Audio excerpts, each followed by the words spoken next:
Assalamualaikum warahmatullahi wabarakatuh. Salam sejahtera, salam Om Swastiastu, Namo Buddhaya, salam kebajikan. Sebelumnya, terima kasih kepada Ibu Profesor Dr. Hajah Hasnah Faizah ARM HUM selaku dosen pengampu mata kuliah Bahasa Indonesia. Baiklah, kami dari kelompok 1 akan mempresentasikan materi kami yang berjudul Kedudukan dan Fungsi Bahasa Indonesia serta Bahasa Baku. Saya, Anggun Citra Islami, sebagai moderator dari kelompok 1 dengan nomor induk mahasiswa 25012006, izinkan saya memperkenalkan rekan-rekan saya. Perkenalkan, nama saya Angela Nanda dengan NIM 2501205. Perkenalkan, nama saya Alia Khairunisa, NIM-nya 2501204. Perkenalkan, nama saya Anissa Juliarta Pasaribu dengan NIM 2501207. Materi yang pertama yaitu kedudukan bahasa Indonesia.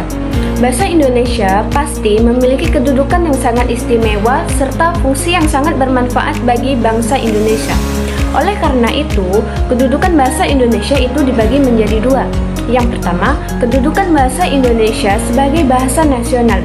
Bahasa Indonesia dalam kedudukan sebagai bahasa nasional didasarkan pada Sumpah Pemuda tanggal 28 Oktober 1928, di mana para pemuda mengikrarkan menjunjung bahasa persatuan, yaitu bahasa Indonesia.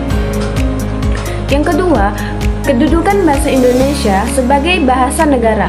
Kedudukan sebagai bahasa negara Republik Indonesia ditetapkan pada tanggal 18 Agustus 1945, bertepatan dengan disahkannya Undang-Undang Dasar UUD 1945 dan tertuang dalam Undang-Undang 1945 Pasal 36 yang berbunyi, bahasa negara adalah bahasa Indonesia.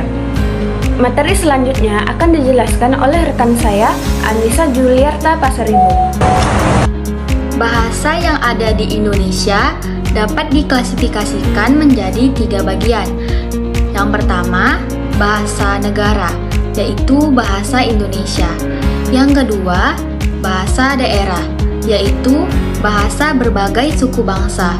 Yang ketiga, bahasa asing, yaitu bahasa yang berasal dari negara lain.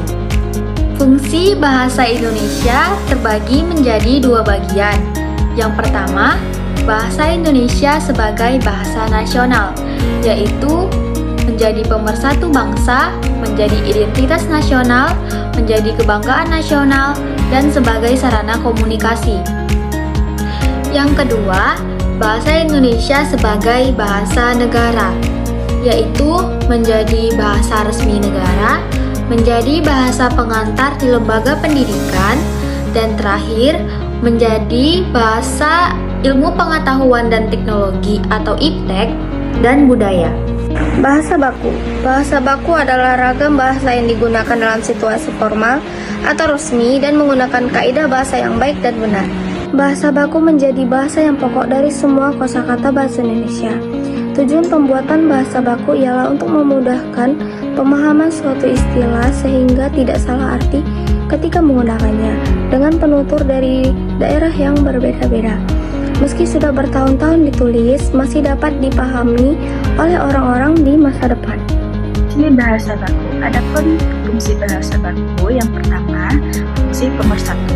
Bahasa baku ini dapat mempersatukan penutur atau penulis menjadi satu kesatuan. Yang kedua, fungsi kekhasan. Bahasa baku ini dapat membedakan kita dengan masyarakat yang menggunakan bahasa lainnya. Yang ketiga, fungsi kewibawaan. Bahasa baku ini dapat memperlihatkan kewibawaan pemakaiannya. Yang keempat, fungsi kerangka acuan. Bahasa baku ini menjadi tolak ukur bagi benar atau tidaknya pemakaian bahasa seseorang.